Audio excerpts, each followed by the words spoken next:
Salve galera, eu sou Everaldo Rodrigues, este é o Estante Etérea e senta aí que esse vídeo vai ser longo. Bom galera, esse vídeo aqui é a resenha de Os Versos Satânicos, livro do escritor Salman Rushdie, que foi uma leitura aí que levou um bom tempo para ser concluída, vem se arrastando aí desde o ano passado. Antes de mais nada, eu queria pedir já para você deixar o seu like aí no vídeo, se inscrever no canal, né? A Estante Etérea tá sempre aí postando coisas legais sobre livros, postando resenhas. Agora são vocês que escolhem as resenhas, né? Se vocês quiserem participar, né, efetivamente, colaborando com o canal dessa maneira, se inscreva aí no canal. Marca o sininho também para receber as notificações e vamos aí interagir e criar esse conteúdo legal aí para vocês. Lembrando também que quem quiser comprar esse livro aqui, Os Versos Satânicos, aqui na descrição do vídeo eu vou deixar links para lojas virtuais. Comprando por esses links vocês ajudam a Estante Etérea com a pequena comissão, beleza? Bom, então vamos a Os Versos Satânicos. Os Versos Satânicos é um romance bem longo que conta a história de dois personagens principais, Jibril Farishta e o Saladin Shansha. São dois atores indianos, eles estão aí dentro de um avião rumo a Londres, né, rumo à Inglaterra. Esse avião é sequestrado por um grupo separatista radical. Esses terroristas explodem o avião no ar, causando ali a morte de muitas pessoas, exceto desses dois personagens, né, do Jibril Farishta e do Saladin Shansha. E eles sobrevivem, eles caem no solo londrino, eles caem na praia, na Inglaterra, vivos, ilesos, sem nenhum arranhão. Mas a partir desse momento, né, a partir desse episódio fatal que deveria causar a morte deles, cada um começa a passar por uma estranha transformação, né? Então o Jibril Farishta começa a desenvolver poderes e a se imaginar como um anjo, e o Saladin Shansha começa a criar chifres e patas de bode e começa a se transformar em um demônio. Essa aí é só aquela sinopse básica do que a história é. Como eu disse, ele é um romance bem longo, é um romance muito complexo, e esse aí é o ponto inicial da história. Você vai ver esses dois personagens passando por essa mutação estranha que por algum motivo marca bastante as diferenças que tem do outro, né? O Jibril Farishta, ele é um ator indiano que tem fortes raízes no seu país natal, né, na Índia. Ele é um cara que trabalha em filmes indianos, contam histórias da mitologia hindu, né, histórias do hinduísmo e tal, sempre fazendo papéis de divindades e tal. Então ele é um cara que está muito ligado às raízes da sua nacionalidade, da sua religião, apesar de ser uma pessoa assim um tanto quanto despreocupada e que permite que a vida leve ele da forma que, né, conforme a banda toca, vamos dizer assim. Já o Saladin Shansha é o oposto do Jibril Farishta. Ele é um cara que ele é totalmente avesso das suas raízes indianas, ele tem um forte antagonismo com o pai dele, é uma figura assim com o qual ele tem muito rancor, muitas brigas, né, desde quando ele era jovem. É uma pessoa assim de quem realmente ele não gosta, e ele quer se livrar dessa raiz indiana. Então ele vive na Inglaterra, ele se muda para a Inglaterra, ele se casa com uma inglesa, ele trabalha num programa de rádio na Inglaterra onde ele faz dezenas de vozes, né? Então ele é um ator de voz. Ele não é um ator de rosto, não é um ator presencial como o Jibril Farishta. E ele é esse cara que é totalmente desligado das suas raízes indianas. Então esses dois personagens, eles têm essa oposição, né? Um é um cara que é totalmente indiano de coração, e o outro é aquele imigrante que quer abraçar a cultura do país para o qual ele está indo. Essa é a base da narrativa do romance. Porém, o Salman Rushdie, ele dá alguns passos bem ousados nesse livro aqui. Passos assim que foram não só provocadores e polêmicos, como até um pouco ofensivos, né? E é sobre isso que a gente vai falar um pouco aqui nesse vídeo. Lógico que não se trata só desses personagens aqui no livro, né? O Jibril e o Shansha são os dois personagens principais, mas há um monte de personagens que cercam ele. E o romance, ele é bem longo, então você vai ter que ler sobre esses vários personagens em vários momentos, e isso até é um pouco assim acumulativo, e você tem que fazer força para se lembrar de alguns nomes à medida que o tempo vai passando. Mas alguns personagens principais são a Ellie Cohn, né, que é uma alpinista inglesa que ela ficou famosa por conseguir subir o Everest e tal, só que ela tem um problema depois, desenvolve um problema nos pés dela que impede que ela continue escalando montanhas, que é a coisa que ela mais ama fazer, e ela acaba se relacionando ali com o Jibril Farishta em algum momento do livro. Tem a Rosa Diamond, que é a primeira pessoa com quem os dois têm contato assim que eles caem no solo inglês, né, depois da explosão do avião, e eles acabam assim transformando a vida dela de uma forma definitiva. Tem o Mohamed Sufyan, que é o dono de um café indiano em Londres. É um cara assim que estudioso, que veio da Índia assim com grande conhecimento, só que na Inglaterra esse conhecimento não serviu para nada, e o que acabou fazendo com que ele prosperasse com a esposa dele, que é bem mandona, e com as duas filhas, foi o café e as comidas que a esposa faz. Então é meio que um ponto de encontro dos imigrantes ali no bairro, que é bem miscigenado, bem misturado ali na Inglaterra, que eu não vou lembrar agora no nome, mas que é um ponto muito importante também na história. E tem também dois personagens muito importantes, que são a Ayesha e o Misra Said, que são personagens que aparecem mais pro meio da narrativa, que eles fazem parte ali de um país do Oriente Médio, em que essa garota Ayesha vai transformar profundamente a vida daquelas pessoas. Dá pra ver que são várias tramas que se entrelaçam, que se conduzem, que às vezes nem chegam a se tocar, mas que estão bem ligados assim pela temática e por essa transformação que os personagens estão passando. Os Versos Satânicos, ele é muito complexo, ele trata de muitos temas, né? O principal deles, com certeza, é a perda da identidade, né, por parte do imigrante, ao chegar em um novo solo, ao chegar num lugar em que ele tem que decidir se vai abrir os braços para esse lugar, mesmo que esse lugar não abra os braços para ele, sabe? Então a imigração é algo constante e é um assunto bem atual, né? A onda de imigração de fugitivos dos países do Oriente Médio não é de hoje que acontece, né, para a Europa, e é um tema que o livro já tratava lá nos anos 80, ainda que hoje a situação seja diferente, né, a causa desses imigrantes, desses fugitivos é completamente diferente da causa que levava nos anos 80 esses imigrantes a irem para Inglaterra, para Europa e tal, né, as condições, mas é muito interessante como o livro se mantém atual com isso. Ele trata de raízes, né, da nossa ligação com o nosso país, o país que nascemos, com as culturas com o qual a gente cresceu, né, se a gente realmente vai dar valor para isso ou não. O próprio Salman Rushdie, que é o escritor, ele cresceu em uma família islâmica liberal, vamos dizer assim, né? Eles eram islâmicos de uma ala mais liberal, menos fanática, vamos dizer assim. E isso foi muito forte para a vida dele, porque em pouco tempo ele abandonou o islamismo, ele se tornou um cara ateu, vamos dizer assim. E isso vai ser muito marcante para as polêmicas que vão envolver os Versos Satânicos, assim que o livro vai ser lançado ali nos anos 80, né? Mas nós já vamos chegar nessa parte. Outros temas muito importantes do livro são os relacionamentos familiares, né? Principalmente na figura do Saladin Shamsha com o pai dele, mas também vários outros personagens vão tratar desse assunto, sua relação com os pais, com os irmãos, com a família em si, principalmente no sentido de você ser uma pessoa estranha numa terra que não é sua, né? Um imigrante. Além, é claro, de tratar sobre religião e fanatismo, que talvez seja um dos temas mais importantes do livro, e sobre repressão às minorias, né? Já que o imigrante é uma minoria dentro do contexto dessa história, o tema da repressão vai ser muito importante em um dos pontos da história aqui, vai ser bem marcante. Mas aí você me pergunta, Everaldo, por que os Versos Satânicos foi tão polêmico, né, no seu lançamento? Quem lê a sinopse, né, quem lê a quarta capa do livro aqui, já se depara com um texto que diz o seguinte: os Versos Satânicos rendeu a Salman Rushdie o Whitbread Prize em uma sentença de morte promulgada pelo Ayatollah Khomeini. Né? Então a gente já sabe aqui de cara que o escritor teve a sua cabeça a prêmio por parte da ala radical islâmica, principalmente no Irã, ainda que o livro não tenha sido lançado lá, mas é uma polêmica assim que foi muito forte no ano do lançamento do livro e que obrigou o Salman Rushdie a viver escondido por mais de 10 anos. Existe um documentário no YouTube, né? Eu vou até deixar o link aqui para quem quiser assistir. Ele é muito bom por expandir, né, o assunto do livro e mostrar os efeitos do livro, apesar dele ter alguns spoilers. Então eu diria para você assistir por sua conta em risco, que se chama The Satanic Verses Affair, né? Ele narra tudo o que aconteceu naquela época, mostra gravações da época e tal, é muito interessante. Mas o que aconteceu? Existem trechos desse livro que foram interpretados como ofensivos pelos líderes islâmicos, né? Especialmente pelo líder, o Ayatollah Khomeini, que foi um dos líderes da Revolução Islâmica de 79, lá no Irã.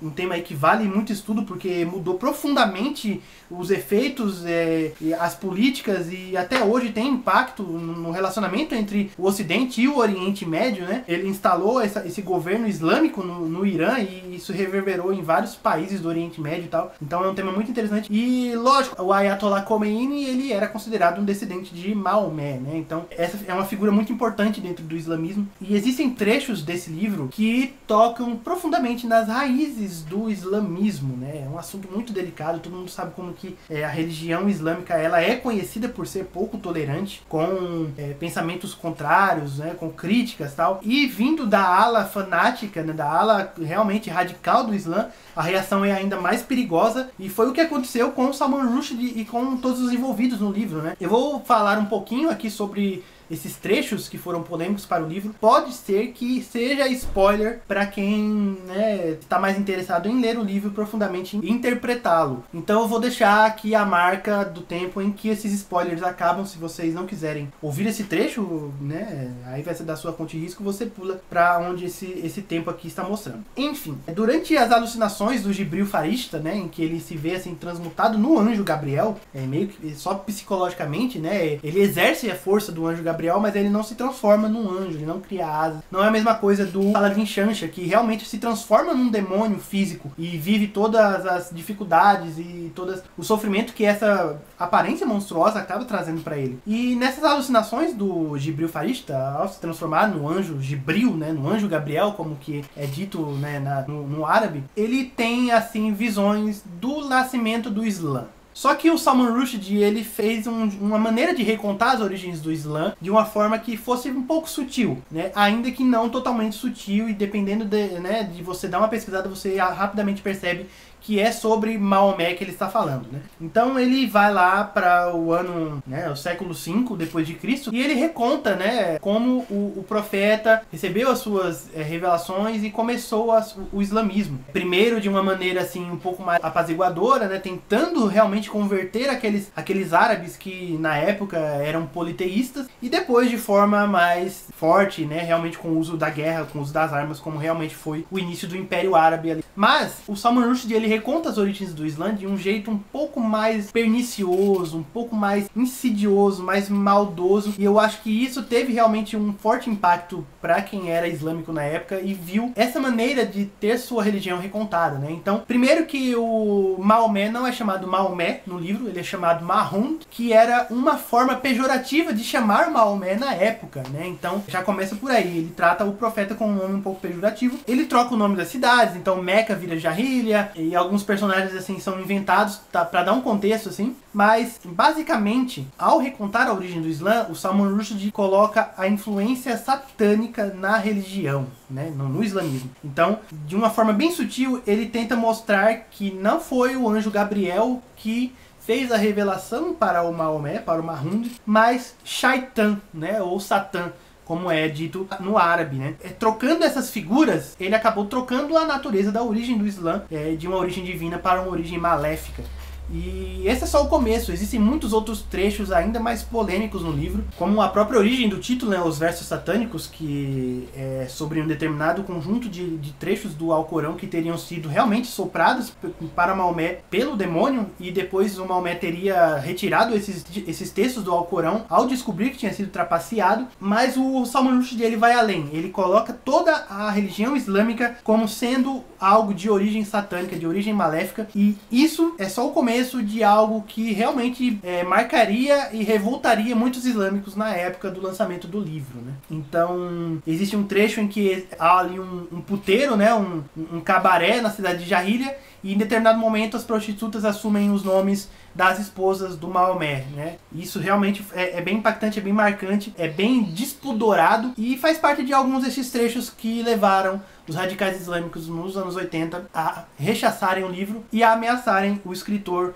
e os editores de morte. Então, por esses e por outros motivos, o livro causou uma certa polêmica entre os islâmicos, né? Ainda que nem todos os islâmicos que reclamaram na época tenham lido o livro, né? O documentário deixa isso bem claro. Uma cópia pirata do livro foi levada para o Irã, e de lá eles escanearam apenas os trechos em que havia essas histórias recontadas do islamismo, né? De Maomé e tal, e espalharam, meio que panfletaram esses trechos escaneados, e gerou certa comoção, certa revolta. Então, pode-se dizer, claro, que foi uma reação da ala, né, radical do islamismo e, né, de sua massa de manobra, temos que dizer, porque poucos leram o livro de fato, e o livro não trata só disso, o livro não é só sobre essa história, mas foi realmente o trecho, o ponto que causou toda a polêmica e que levou ali, no ano de 89, o Ayatollah Khomeini, né, o líder supremo do Irã, a promulgar uma fatwa, que é uma sentença de morte por ofensa religiosa, né, e não só ao Salman Rushdie, mas a todos os envolvidos, editores, tradutores, inclusive o tradutor japonês do livro foi assassinado. Então foi um rebuliço mesmo. Como eu disse, o Salman Rushdie teve que viver escondido por muitos anos. O Irã cortou relações diplomáticas com a Inglaterra por causa disso, então foi realmente um fenômeno muito grave, né? Parece que não, mas apesar de ter sido algo que ocorreu aí há 30 anos atrás, mas foi algo que realmente marcou o fim dos anos 80 e o começo dos anos 90 e que tem assim uma significância muito clara, muito forte, né? De como as relações entre a Europa e o Oriente Médio são delicadas e sempre foram delicadas e vão continuar sendo enquanto não houver aí diálogo e tolerância, né? Eu não vou entrar no mérito de o porquê eu acho que a reação foi exagerada ou se o cara realmente foi ofensivo com o islamismo. Há argumentos válidos para ambos os lados, mas eu acredito que a liberdade de expressão é algo muito importante para que você tenha a sua vida posta a prêmio apenas porque expressou uma opinião, né? Então é um assunto muito delicado que realmente rende muitas discussões, mas que acaba que resume o livro a algo que não é a única coisa que ele é, entendeu? Então o livro não é só sobre essa polêmica, o livro é uma história muito forte, muito interessante, muito inteligente, né? Então além da polêmica, existe muita coisa aqui, né? O Salman Rushdie, ele trabalha dentro do realismo mágico, né? O realismo fantástico, é um gênero aí que é bem popular na literatura latino-americana, né? Mas que tem aí várias expressões pelo mundo, e o Salman Rushdie trabalhou muito bem ao utilizar coisas fantásticas para tratar de temas reais, de temas humanos, né? Ao tratar assim dos dilemas interiores do ser humano, de aceitar as suas raízes ou de enxergar no lugar em que ele quer viver se realmente é um lugar digno para ele e tal. Muitos assuntos. E o Salman Rushdie, ele não ataca só o Islã, ele dá fortes cutucadas no governo conservador da Inglaterra na época, que era da primeira-ministra Margaret Thatcher. É injusto dizer que é um livro contra o islamismo, porque realmente o Salman Rushdie ataca para muitos lados, atira para todos os lados. Então é assim, uma polêmica que realmente distorce o conteúdo real do livro, né? O livro não é só sobre o islamismo. Além de tudo, eu também gostei muito da escrita do Salman Rushdie, ainda que eu tenha demorado muito para ler esse livro. Eu comecei ele em outubro de 2017, foram vários meses insistindo, lendo e tal. Eu terminei ele no final de fevereiro ou no começo de março, algo assim. E ele realmente é uma escrita cansativa, é uma escrita que precisa de atenção, mas é uma escrita muito inventiva. É uma narrativa que ele consegue ser original, ele mistura muitas coisas, ele mistura termos do hindi, do árabe, do inglês, né? Então faz aquele neologismo, acaba criando palavras novas, palavras interessantes. Tanto é que no final do livro tem um glossário com vários termos traduzidos pra gente realmente entender o que o autor queria dizer, ainda que eu acho que tenha sido um glossário um pouco incompleto e que me exigiu realmente pesquisar mais coisas na internet depois, mas é uma escrita assim muito interessante, muito inovadora, que consegue trabalhar esses temas e ainda assim ter, né, o estilo e a preocupação estética da alta literatura, né? E lógico, é um livro bem profundo, né, ao tratar de temas como a imigração, o fanatismo religioso, os efeitos dessa migração, os efeitos de você não ser aceito no lugar que você está, os efeitos de você não se aceitar como você é. É um livro realmente muito cheio de coisas, muito complexo e que não dá para resumir em um vídeo. Então eu recomendo realmente que, né, quem se interessou, que leia, porque realmente vale muito a pena. Os Versos Satânicos é um livro relevante, provocador, polêmico e até ofensivo. É certamente um dos livros mais importantes do final do século XX, trazendo aí um retrato marcante de um mundo que pouco mudou, infelizmente, dessas relações entre o Ocidente e o Oriente Médio e de como, às vezes, a religião acaba transformando mesmo nossas vidas pro bem ou pro mal, né? O Salman Rushdie, que o diga, ao ter sua cabeça prêmio aí pelos islâmicos durante mais de 10 anos, deve ter trazido um impacto muito grande para a vida dele. E é um livro que eu recomendo demais, leiam, se vocês tiverem a chance. É um livro cansativo? Mas vale muito a pena. Quando vocês chegarem nas últimas páginas, vocês vão entender do que eu tô falando. E o que eu posso dizer para vocês é leiam. Com certeza é um dos melhores livros que eu li na minha vida e que realmente eu recomendo para todos vocês. Bom, galera, é isso. Essa foi minha longa até resenha de Os Versos Satânicos. Eu espero que vocês tenham gostado. Se você gostou do vídeo, deixa um joinha, deixa seu comentário aí. A gente se vê no próximo vídeo. Forte abraço pra todo mundo. Até a próxima. Tchau, tchau.